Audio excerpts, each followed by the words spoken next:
हमने अपनी परंपरा बिगाड़ रखी है।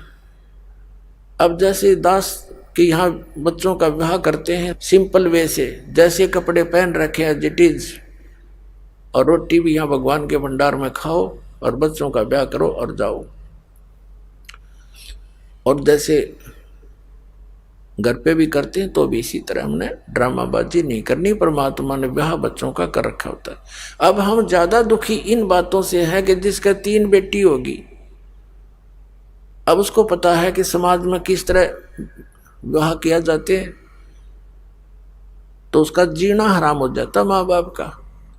और अब ऐसा होगा कि कितनी हो जाओ बेटी, खर्चा तो होना है नहीं, सिंपल वे से ब्याह करेंगे अपने बच्चों का, और बेटी को नाम दिला दे भगवान का, सदा सुखी रहेगी। एक पिताजी कितना धन दे सकता अपनी बेटी को? क्या आजीवन उसका गुजारा करा सकता है? फिर भी उसने अपने संस्कार से ही उसका काम चलेगा। तो संस्कार हम अच्छे बनाएंगे, बचपन से मालिक से जोड़ देंगे उन बच्चों को, तो परमात्मा सदा साथ रहेगा। जहाँ हम उनका साथ नहीं दे सकते, वो भगवान साथ देता है। तो हम दुखी इसलिए हो गए कि हम परमात्मा की उस लाइन से दूर चले गए जिससे हमें सब सुविधाएं मिलनी थी।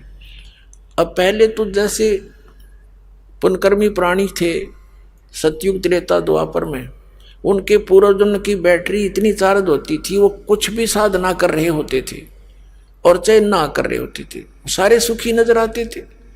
जो साधना कर रहे थे वो ये सोचा करते थे कि हम जो भक्ति कर रहे हैं इसी से हमें लाभ हो रहा है, क्योंकि आत्मा भगवान की भक्ति बिना रह नहीं सकती।